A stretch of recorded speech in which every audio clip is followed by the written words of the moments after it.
So in kindergarten, I had a crush on this boy named Kyle. And so one day I decided to sit beside him in circle time, which is a bold move for a kid. That's like the kindergarten equivalent of sliding into a guy's DMs. So I sat beside Kyle and he immediately got up and sat on the other side of the circle because, I don't know, he had commitment issues or whatever. And I felt so sad because even at 4 years old, Kyle gave me this warm feeling down there. And I mean, in retrospect, it was probably because I peed my pants a lot. And actually, that's probably why he didn't want to sit beside me either. But anyways, in that moment, I decided to just play it cool and let Kyle come to me. Just wait for him to make the first move. And I'm still waiting. It's been a few decades. So I don't know. What do you guys think? Is it too soon for me to text him? Welcome to another episode of Michaela Up Close, a podcast where I overshare about my personal life and have unfiltered chats with comedians, friends, and some experts about all kinds of juicy topics. Today, I am talking about texting and the futility of texting, especially when it comes to dating apps. I'm also going to chat with comedian Rachelle Elie, a very cool lady, and we get into some very spicy topics. But first, I should tell you that I have never liked texting beyond, the practical, making plans and sending the occasional funny meme to my best friends. But, during lockdown, we've all been trying new things. So I thought that I would give texting, like really having texting conversations, an honest try. Because, that's what folks are doing nowadays. Folks. Okay. If you say folks, it's a sign that you shouldn't be texting. Just stick to personalized stationery. But yes, I started to have these texting conversations, even though I feel like texting is such an inferior, dumb form of communication. Because for one, it's so confusing. It's like a virus. It's always evolving and changing. There are new acronyms, new emojis, new social media platforms to get used to. Just when you think you know what's going down, you misinterpret things, because you can't see people's facial expressions. You can't hear their tone of voice. So it's really easy to get offended or to offend someone. And, when you get offended, you can't really show it. You can't use the usual passive aggressive moves. Like the silent treatment doesn't work by text. What are you going to do? Mute them? The person doesn't care. It's like, I muted you. Haha. And the person's like, I guess their phone battery died. I'll just go heart some pictures of Instagram models. Whatevs. There's no impact. And you can't block the person. I mean, unless you're really done with them, because blocking someone is like a social media breakup. It is a slap in the face. And, the worst case scenario is actually they won't even notice that you've blocked them. And then that's a slap in your face. And that's actually what happened to me. A few years ago, when I was married, my ex-husband and I, we were young. I was 22 and he was like 24, 25. So we were sharing a house with his brother and his brother's wife. So my brother and sister-in-law. And one day my sister-in-law pulled me aside and she was like, "Your behavior is unacceptable." She was British, by the way. She's like, "Your behavior is unacceptable. You don't clean, you eat our food, you spend all your time in your room." And I was like, ouch, that's harsh. I mean, completely accurate, but harsh. And she was like, yes, so that's why you've probably noticed that I blocked you on Facebook. And I was like, actually, I didn't notice. That's embarrassing. I mean, if it were me and I wanted to get back at someone I was living with, I would probably choose a more traditional form of passive aggression, like say eating all their food and ignoring them, which I guess I did that. So I win. No, I did not say that. Oh my gosh. 22-year-old Michaela would never say that. What actually happened was she confronted me. I cried a lot and I proceeded to hide from her for the remainder of the time that we lived together, which was several months. And then the ultimate bold move to get back at her was I divorced her brother-in-law. So I really got her. But I digress. That was several years ago. And texting has gotten so much weirder since then. So much weirder and I think toxic. I mean, especially when it comes to dating apps. Oh my gosh. The way that people message on dating apps makes no sense. Like I had one guy I was messaging with him on Bumble. Then he asked for my phone number. So I gave it to him and we started messaging by phone. And then a couple days later, he started messaging me again on Bumble. I mean, what? Isn't that the whole point? To get off the app and then he goes back on? I mean, I guess that was his comfort zone. He's like one of those dogs that loves being in his crate. He just wants to be on the app where it's safe and familiar and comfortable. But it's just such a confusing, weird waste of everyone's time. Okay, and another thing that is so weird and annoying about messaging on the dating apps is everyone wants your Instagram handle. All these guys keep asking for my Instagram handle. And I'm like, dude, no, I don't want to add you on Instagram. And it's not a privacy thing. Well, I guess it is a privacy thing because I just don't want a guy that I'm potentially going to date rummaging around on my Instagram before I meet him. I have a lot of stuff on there. I have a lot of stuff, not just on Instagram, but all over the internet because of my work and these podcasts that I make and all the comedy that I've put up. I mean, I have some embarrassing stuff and just some really personal, weird stuff up there. And, when a guy finds my Instagram right away, it just almost feels like he's rummaging through my underwear drawer.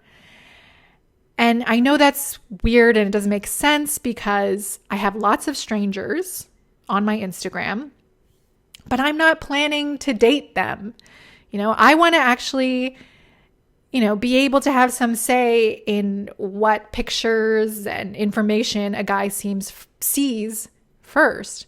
I don't want the first thing that he sees of me to be like my podcast about being forever alone, which I recorded during the most sad, pathetic time during lockdown. I mean, it's not a good first impression. So I hate it when they are so insistent about adding me on Instagram. And I was thinking of just making a second Instagram account to send guys to and just have, a few pictures on there. I was telling my friend Alice Anderson this, who's going to be on an upcoming episode of the podcast, by the way, which is going to be epic. And so I was telling her about this and she's like, oh yes, you should totally have a separate Instagram account. And on there, just have one photo of you giving the middle finger. And I'm like, yes. Now that is passive aggressive. I was actually texting with one guy by phone, by telephone, or I guess cellular phone. And he asked for my Instagram, of course. And I kind of brushed him off. I was like, just Google me instead. See if you can find me. I tried to make it playful. And he did end up finding my Instagram. And so he messaged me on Instagram. And he said, I wanted to add you on Instagram so that you could see that I have kids. That's a deal breaker for me. And I'm like, well, that seems like a very scenic route to tell someone that you have kids. Next time, just telegram me. That would be faster. You had my phone number. You could have told me with words. Also, why are you direct messaging me on Instagram? Isn't that illegal for anyone over 30? It's so silly to me. When you have someone's phone number, why would you go like messaging them all over the internet? What's next? Are you going to message me on LinkedIn? Are you going to start sending emails to me from the contact page of my website? I just don't want to go on an Easter egg hunt to try and find your messages. It's ridiculous. While I'm ranting, another thing that annoys me about texting on the apps nowadays is everyone always wants to Netflix and chill, which I just think is lazy. That's why if I go to a guy's house, I purposely choose a movie that's not on Netflix because you can tell how horny a guy is by how many streaming services he'll download for you. Like if you get to Acorn TV, just leave immediately. That guy's a beta male. That's a red flag right there. Oh, man. I actually had a guy a little while ago, a guy that I went on a couple of dates with, messaged me out of the blue, asking if I was still down to Netflix and chill. And I got really annoyed because I was like, I never said I was down to Netflix and chill. And his response was a screenshot of a message that I hearted saying something about a hypothetical scenario of me at his house with a bottle of wine. And he's like, you hearted my message, so I assumed you were DTF. Like, okay, that's not how it works. Hearting a message is not consent. It's not even a flirt. It's not anything. You can't be like, bro, she thumbs upped my meme about Taco Tuesday. She totally wants my meat in her taco, bro. It's like, no, I just like tacos. Not everything's a euphemism. God. So yes, I made the mistake of hearting this stupid message about me being at his house. And I did it because I didn't know what else to say. And nothing says, I don't want to talk about this anymore, like hearting a message rather than actually writing out a response. Because, back in the old days, if you wanted to end a conversation, you would send an emoji, like a little cowboy emoji, maybe a winky smiley face. But now you can be even lazier about it. You can just give a thumbs up or heart the fuck out of there. So that's what I was trying to do, actually. But no, he sent me a screenshot. And after he did that, I was like, okay, now you're sending me screenshots. This conversation is getting confusing and defensive. So I think it would be more appropriate if we took this to Twitter, because that's where this kind of conversation belongs. Because when the screenshots come out, oh, shit's about to go down. Especially in the comments of Facebook or Twitter. I mean, sending a screenshot is like the online equivalent of, bitch, let me take my hoops out. Okay, this is serious. So by the way, in case you're wondering, we didn't go on any more dates. We did not Netflix and chill. Clearly, we were not compatible. My texting love language was words of affirmation, and his was screenshots of destruction. So it couldn't have worked. Yeah, social media is most definitely exhausting. Texting is exhausting. And that's why a lot of people nowadays, or a certain type of people, we all know them, have been doing this thing called dopamine fasting. Dopamine fasting. Yes, that is the new hot thing among super amped up male entrepreneurs. Those male podcaster types, the Lewis Howes, the Joe Rogans. They're into this thing, dopamine fasting, which is when you deprive your brain of stimulation for 24 hours. So no pleasurable stimulation, no food, no sex, no internet, no going out. Basically, they've made solitary confinement trendy. And this is also that you can reset your brain. And it's definitely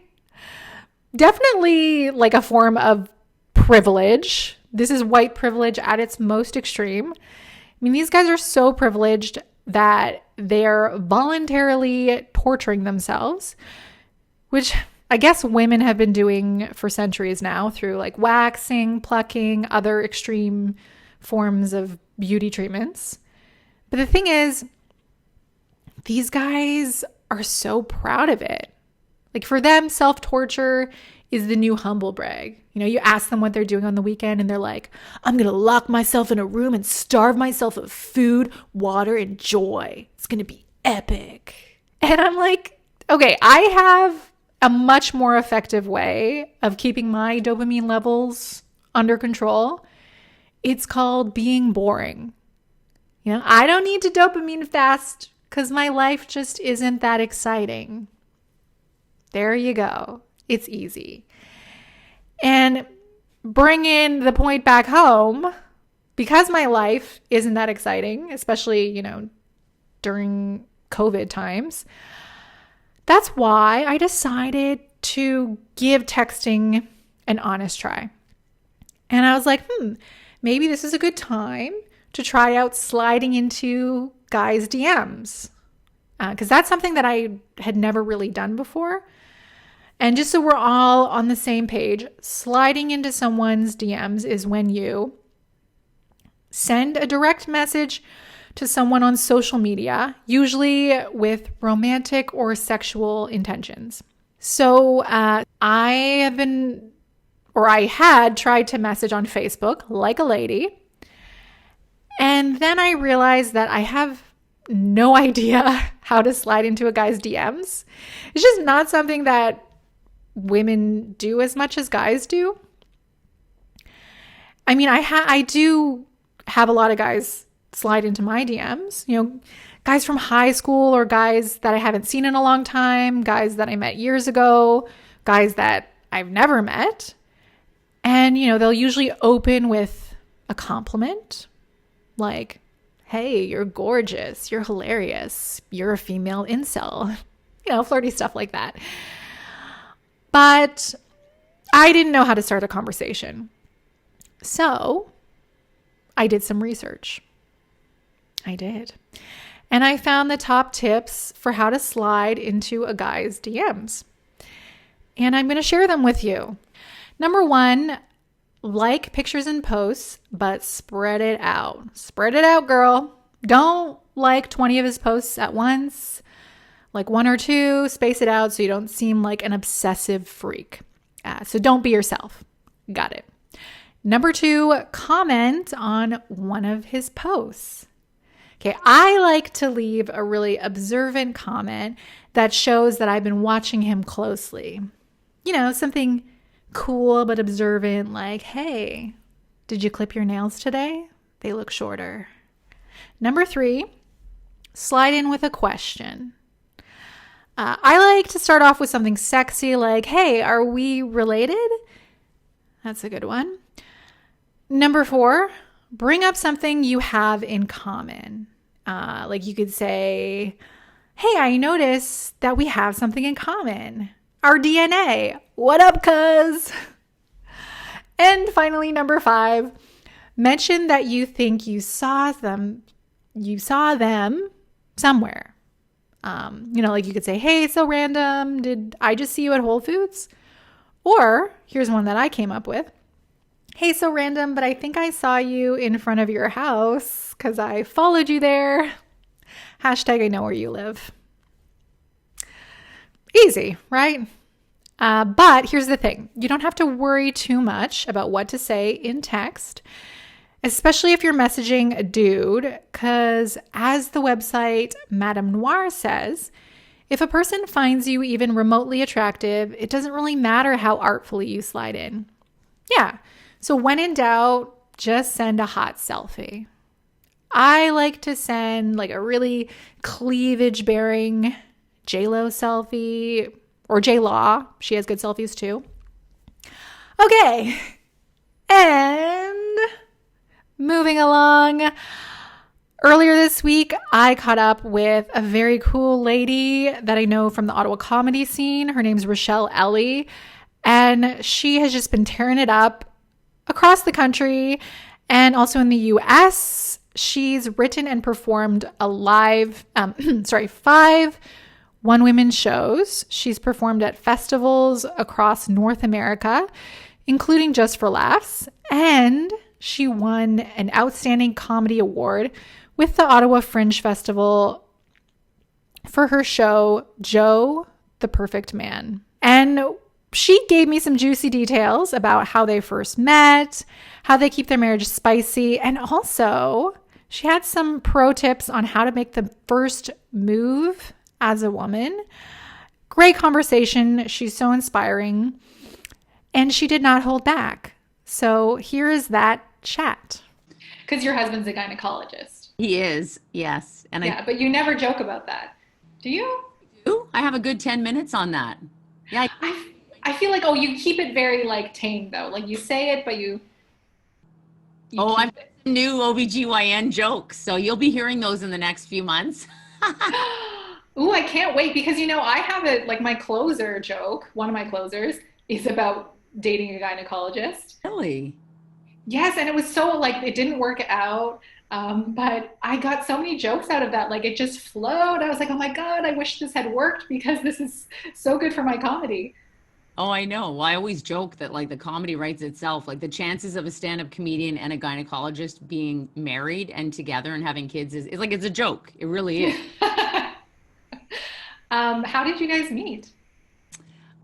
We met in Vancouver, actually. The short story of it is that I was working at Sophie's Cosmic Cafe, and he walked in. He had just done the West Coast Trail, and he had been like basically hiking for a month, and he came into Sophie's Cosmic Cafe on his way back to Toronto, where he was starting med school, and I was like not working the patio. My friend was, and I was like, "Excuse me, I'm taking the patio. There's a babe on the patio."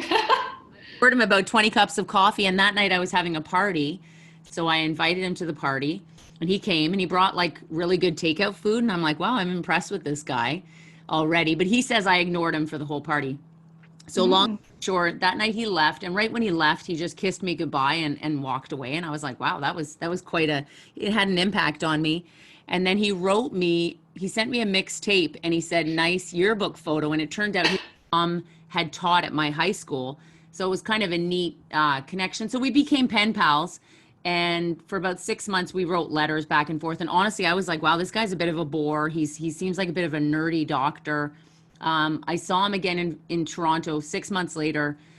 We had like this crazy chemistry, but I was also like, he seems like he's a bit messed up. I wasn't sure about him. And then it turns out he had a girlfriend, and we had fooled around. This is a lot of information, but 6 months later, he came to Vancouver and said, hey, I'm coming to Vancouver to check out med school.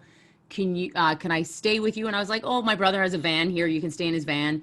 And meanwhile, 10 days later, we just fell madly in love. And it was funny because when he first came to Vancouver that time to check out schools, and I guess check me out, he saw me, and I knew I was like, oh my God, this guy's fallen in love with me.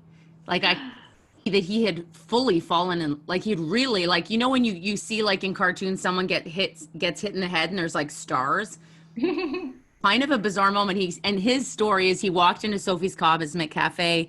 I had blue nail polish. I was wearing this hot pink shirt, and he was like, oh my God, this woman is my dream woman. And I feel like for 10 days he just kept staring at me and kept trying to make me fall in love with him, which I ended up falling in love with him.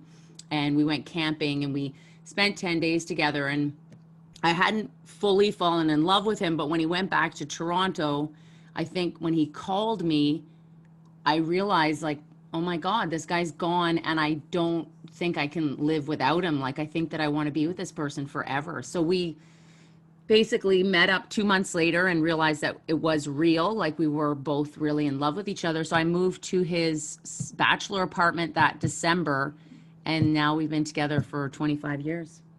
Oh my goodness. Wow. So much to that story. It's so funny that you say he sent you or he made you a mixtape Yeah. and wrote you letters. Like, this is another era. So vintage. Well, I have my one woman show, Shit, I'm in Love with You Again, has that whole story in it, detailed, because it's like I've written a show about our relationship and how we met and all of my sexual adventures before him, and our challenges and our all of the shit we've gone through to stay together. And so he's completely fine with you sharing all that.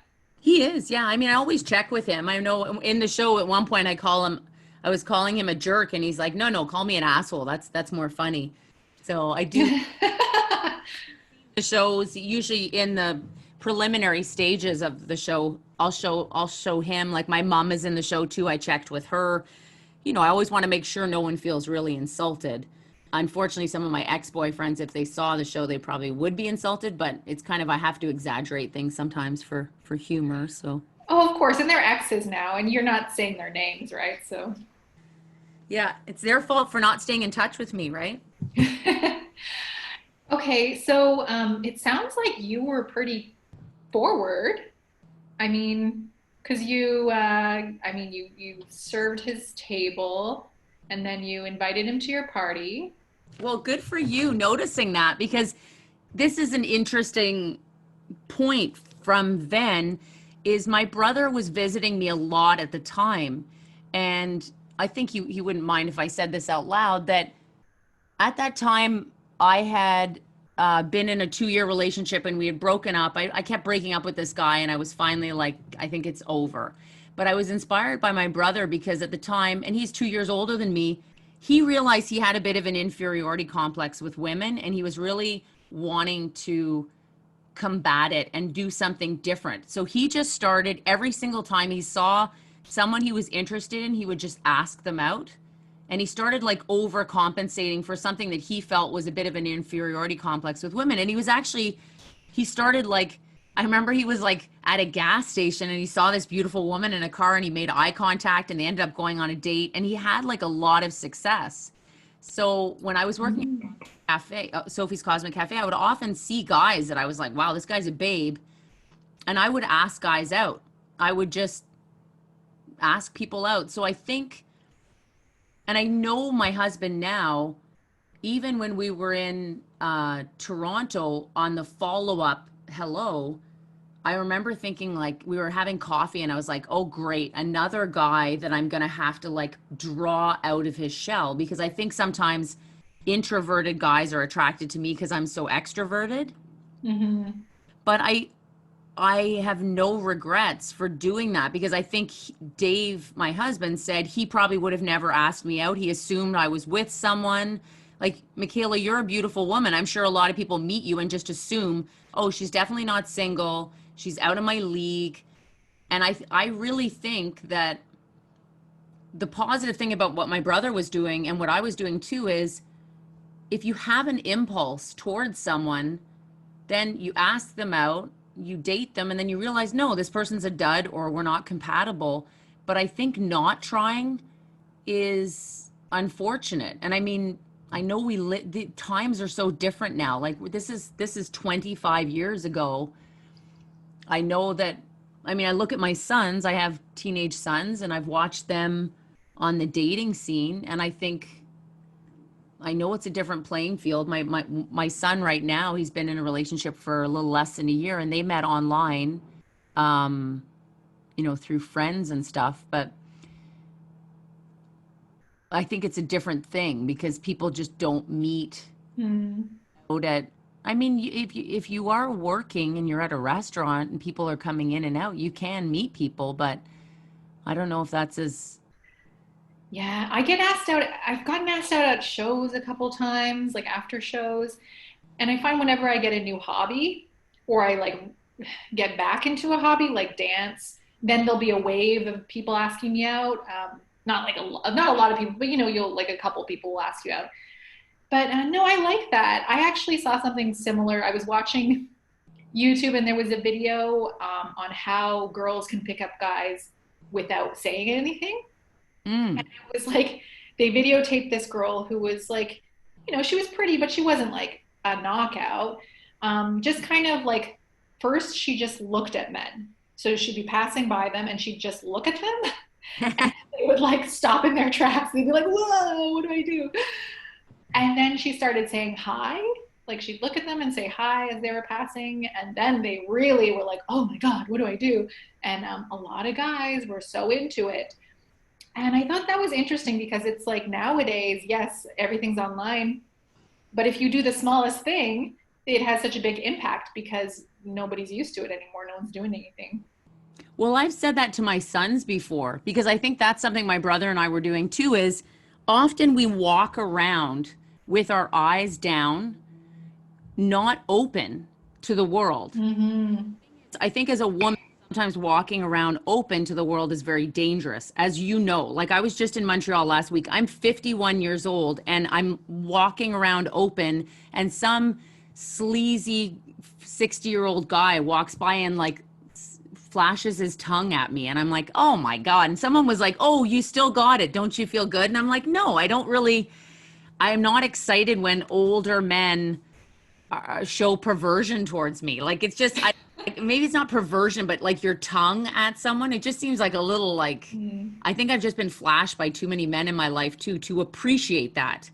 But that said, if I was single and I was somewhere, let's say I'm somewhere where I feel comfortable, like I am at a show or something like that, or like I work a lot at comedy clubs in Quebec, and like if you open your eyes and look up and kind of like notice your surroundings, first of all, you'll see who's checking you out.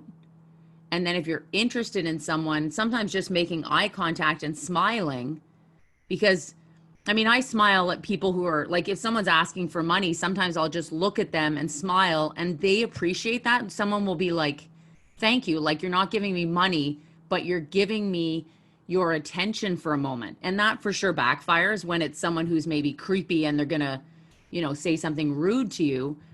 But what can happen too is that you can make connections with people who are also looking for something and don't nobody ever notices them. That's so true. And actually, that has been one of my number one pieces of dating advice. I shouldn't be giving dating advice, but I did write I wrote a book called The Irresistible Introvert, and I had a section on dating. And one of the first things was, introverts often are very insular and we're daydreaming. And yeah, I found the same thing. Like when I'm actually paying attention and looking up and present, that's when people ask me out Mm. or when I see people checking me out. So yeah, I think that's really good advice. So I'm curious. You say you were pretty wild before you met your husband. Oh, I wasn't as wild as I would have liked to have been, actually. Oh, really?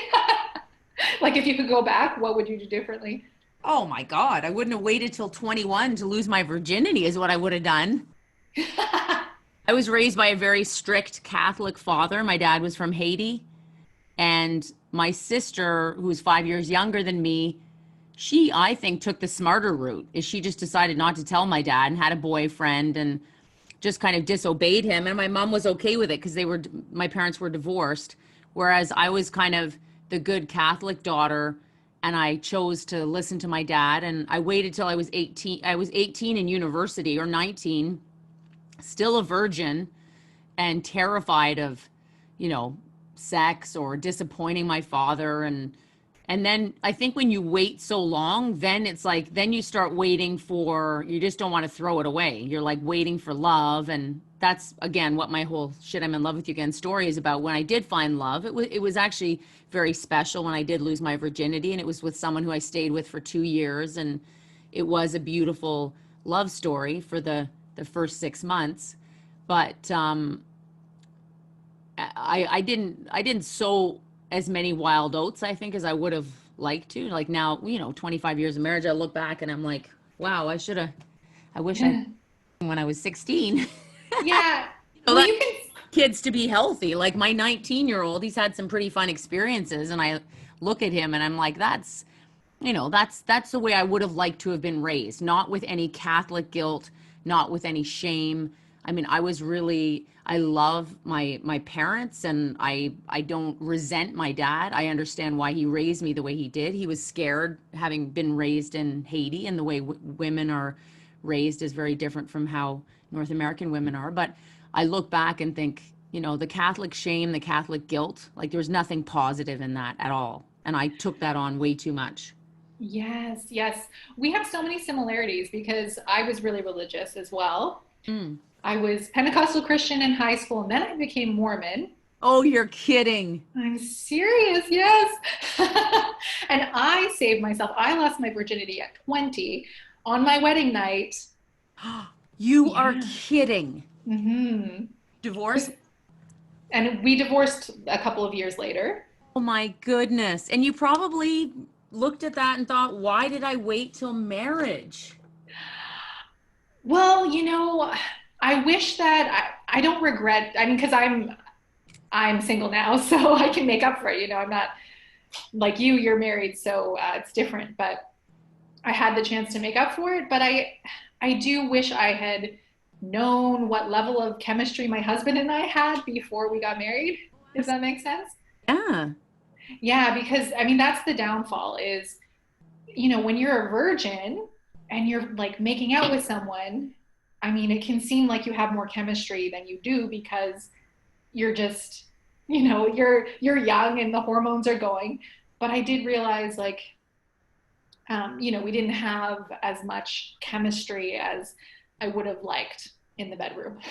This is too much information, but yeah, hopefully he's not listening. I mean, I think I I've been joking actually that people stay together for two reasons. Either they like having sex together or they're Catholic. Like it really, I think it's so crucial to have that chemistry because I know in my own relationship, when we hit a rock bottom, it's always our wonderful chemistry, our sexual chemistry, and our friendship that we come back to. We come back to those two things, I think. Friendship, that we actually really like each other, and we like having sex together. Because if you don't have those two things in a relationship, there's just so many challenges. Like last night, our dog bit a porcupine, and it's like Monday night we're rushing it to the emergency so it can get its porcupine quills out of its mouth. And there's so many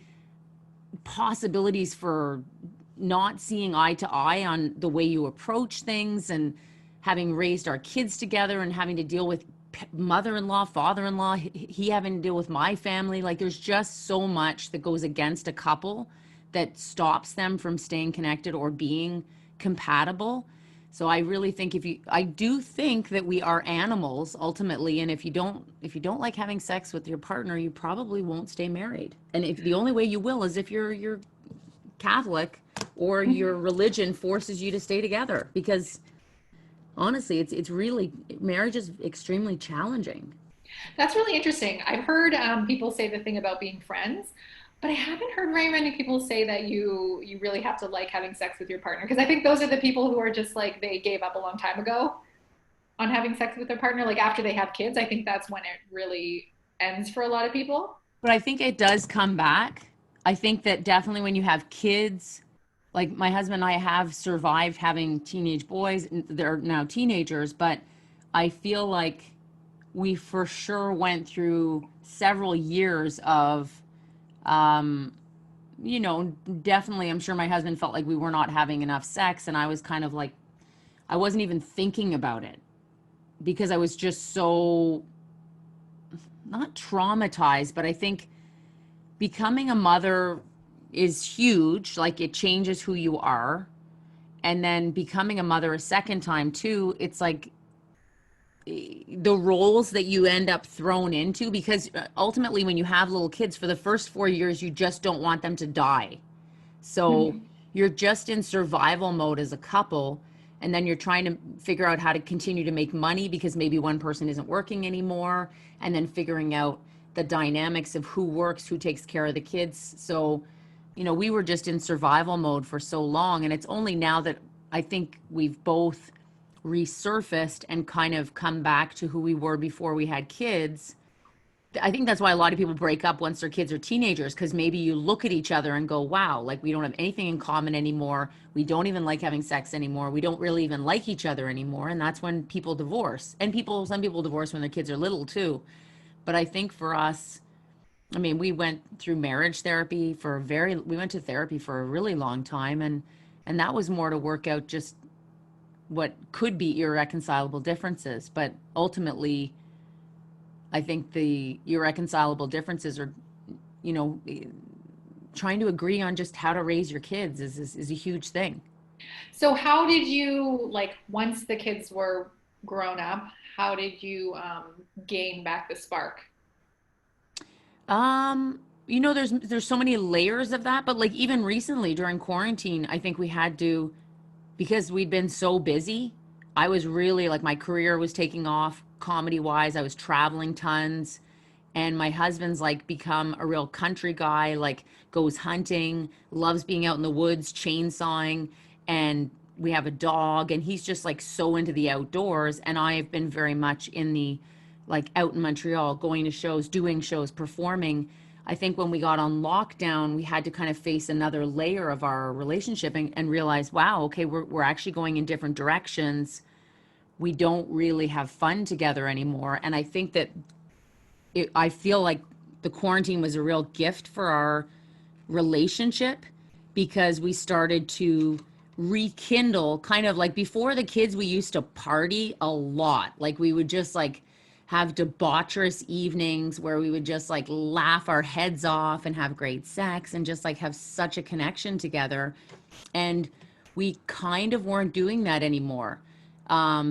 Dave would kind of hang out with his buddies more and get really drunk and have a party with them. And then I'd be out in the clubs and maybe have a debaucherous evening with a bunch of comics, but we weren't really giving ourselves that time, because we're not a real like, oh, let's schedule a date night. We're just not as much like that. So I think that that's what rekindled the spark, was me being more conscientious of, okay, you know what, Friday night we're renting a hotel room and we're just going to have a great night together. And we have a cottage too, so for quarantine, none of our other family members were able to go to the cottage, so we would just go to our cottage and have like a really special weekend together. And that, it has completely turned our relationship around, because I think we were kind of going in a direction at the 25-year mark of possibly growing apart and possibly divorcing and possibly not being together anymore, because we just weren't having any fun together anymore. Yeah, and the little snippet I saw of the hot tub sessions, you seemed very in love. I was like, wow, they've been married so long and they seem to have like a real connection. And it did seem like, I mean, not to make you feel weird, but it did seem like a sexual connection. So, No, for sure we do. And I think that, yeah, that got rekindled. And that's why I'm saying, at least for us, that's what we always come back to. And it's ongoing though. Like I feel like I've been thinking about this a lot, that I think love and hate live in the same house. They really do. Like the more close you get to someone, it's the same with my kids too. It's like all of my family relationships, we're close, but right on the other side, there's always this, what's available is disagreement, hurt, resentment, like all of the other feelings that can come up are right there. And I think that my husband and I were opposites, like we're complete opposites. But anytime we've ever done personality tests, it always comes back to, as a team, the one place we're really compatible is like when we bring things together, like the way our home works, the way we manage things, like we're really good that way. Even though like if there was a fire, like you hear fire sounds down the street, I would like run up, get on my bike and like need to go and see what's happening. Whereas the last thing he would want to do is go and see what's happening. Like we're complete opposites that way. So what makes it worth it to stay married for so long, to stay with the same person, even though it's hard? Like, what makes it better than just like being a serial monogamist or just, a player?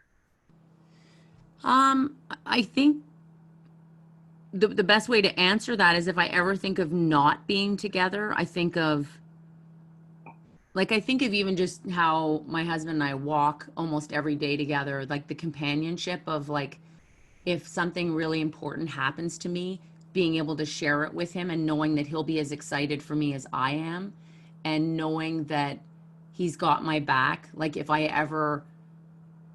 anything ever happens, like if I'm, good or bad, I have someone who's there for me. Like that's pretty huge. Is I think having, and I know people will always say like, oh yeah, your partner's your best friend, but I do feel like in a way he is my best friend because he's seen every single side of me. Like he's been the closest to me anyone's ever been.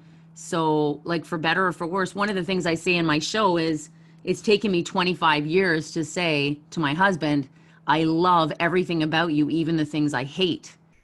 And I think that's why we stay together, is because there's no one in the world that knows me as much as he knows me, and I know so much about him. And sometimes that's annoying. Sometimes I'm just like, I I definitely sometimes long to just be single, to be able to go out and party and sleep with whoever I want. And I think I often come back to the idea of how fulfilled I do feel in my relationship in so many ways, because it's not like, I know I was saying, oh, having sex is like the thing you come back to, and that's like a huge bonus. And I think if I look at my relationship right now, it's the friendship, it's the companionship, it's how we take care of each other, how we love each other. All those things are just, that's what love is about. Like my dad used to say, to love and to be loved is a privilege of the gods, and I do take that to heart. I do think having someone love you and loving someone else and feeling like it's just so equal that there's no like, hey, why aren't you giving me more? Why don't I feel more from you? Like just feeling that equality of like the back and forth love is really, it's balanced. That I Mm. think is one of the best feelings ever, and it's not always like that. And I think that's really what our relationship started with, is I was very much, and I think that's another key thing with dating. When I met my husband, I was the most strong in my belief of have no expectations. Like it's so important that I treat myself the way I want someone else to treat me. I want to be dating someone because I want them to buy me flowers and lingerie. Well, I better buy flowers for myself and buy lingerie and not have expectations of another person to do that. And I think that if you're that way and then the other person is that way too, like in a really good place with no expectations, I think that's where love can really blossom. And for sure, when you get into a relationship, it's so hard to keep that. But I think that's what my husband and I have always tried to come back to, is the idea of, yes, you can expect me to make you a coffee every morning because that's kind of what I do, and you balance my checkbook and do my taxes, but we can't take each other for granted. And I think that's been a big thing with quarantine too, is like I've started trying to be sexier at home, like dress up, and not just only when I'm going out, put on makeup and look good, like trying to just actually go like, you know what, don't take my husband for granted. Like be beautiful for him, not just for when I'm going out. We'll just finish off with some rapid fire questions. Okay. So, what's one thing you would tell your 18-year-old self?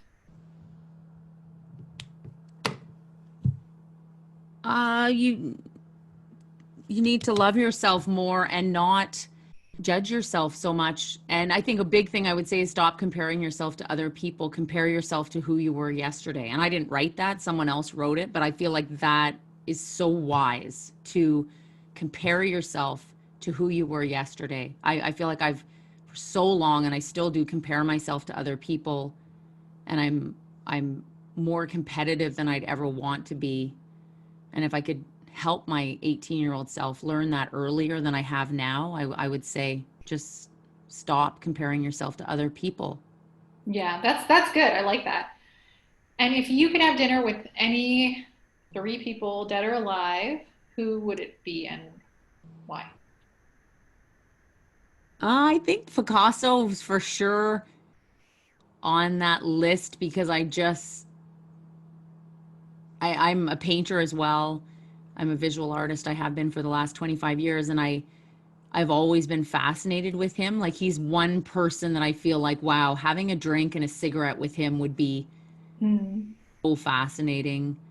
Um, I also would love to know Richard Pryor. He's just like I sometimes feel like I'd love to be a female version of him, and he's influenced me as a performer, as a comedian, like the most probably out of anyone. Even though I have so many new mentors too, I feel like Hmm. he's someone I'm fascinated by. And I don't know if I'm allowed to say this, but my dad, who died 10 years ago, I would definitely, if I could bring anyone back from the dead, I would so want to spend time with my dad again because he died very suddenly of a heart attack. And I never really got to say goodbye to him. So I think he would be Hmm. on my top three list. Yeah, that's a great answer. Of course you can say that. Yes.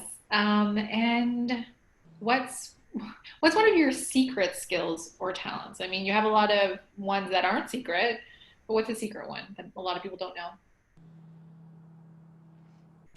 I think that I, I guess a lot of people maybe wouldn't know that I'm a really good mom, that I can mother people really well. Like if you were hungover, I could make you great breakfast. And I think actually maybe even less than mothering, but just I'm a really good cook. So I think that and baker. So I think a lot of people don't know that about me, but a lot of my close friends and family know that I can make a really mean chocolate cake. Or recently I made this almond torte with like candied oranges on it. It was really delicious. So that's kind of a little secret weapon I have is I can make Oh. really good food and make people feel a lot of love when they're eating it. Yeah, that makes sense, especially since you're a creative person and cooking's creative. Mm. Okay, and what's the last show that you binged? TV show. Yeah. Fleabag. Hmm? Fleabag. Did you ever see that? No. Michaela, you would love it. She's actually the writer on the Sandra Oh show that's Canadian. Oh, The serial killer one or the assassin one?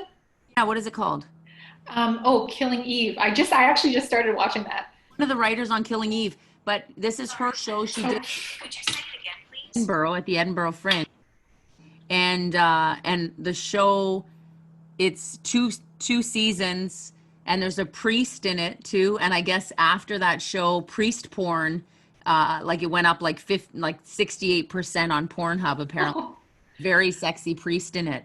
But I find it really tough. I'm not easily impressed with shows. Like at least I just tend to like draw a lot. I don't watch a lot of TV, but uh, Fleabag I saw on a plane and I could not stop watching it. That was Mm. binge watch, and also Marvelous Mrs. Maisel. If you haven't seen that as a stand-up comedian, it's fabulous, and it's loosely based on Joan Rivers and based on several comedians that were quite famous in the 50s, 60s, and 70s. And the fashion is fabulous. It is irresistible. Yes, I've watched a couple episodes of that one. It's definitely a good show. Okay, and final question, what do you want your tombstone to say? Oh, that's a tough one. Um, I wasn't. I almost thought of to love and to be loved is a privilege of God's, but that's not it. I think. Um, oh, that's a tough one. I feel like I've said it before and I can't remember it now, but something along the lines of she was well used up when, like, I mean, that sounds kind of slutty, but Well, why not? great quote. It was like either a Walt Whitman quote about really using every aspect of yourself before you die. And I think a life well lived or something like that. But I can't really think of anything too poetic, which I wish I could because it's the end of the interview. I thought about that because it's a big one. Right on your tombstone. Oh my gosh, I've asked this question to so many people, but I haven't actually thought of my answer. It is hard to think of on the spot. Um, what would I like to say? I would like to say to say that I loved well and lived with courage. That's beautiful. And as you said, she loved well. I wrote right before you said that she lived and loved well. Ah, very similar. All right. Well, it was great chatting with you, and I'm looking forward to our post-interview drink whenever we see each other next. It's been so nice to get to know you this way, and we should try to do that sooner than later before we have to follow in Quebec's footsteps and shut everything down. That concludes another episode of Michaela Up Close. Thanks so much for listening. If you liked this episode, then please do give me a review on Apple Podcasts and subscribe wherever you're listening. All right, I'll catch you in the next episode.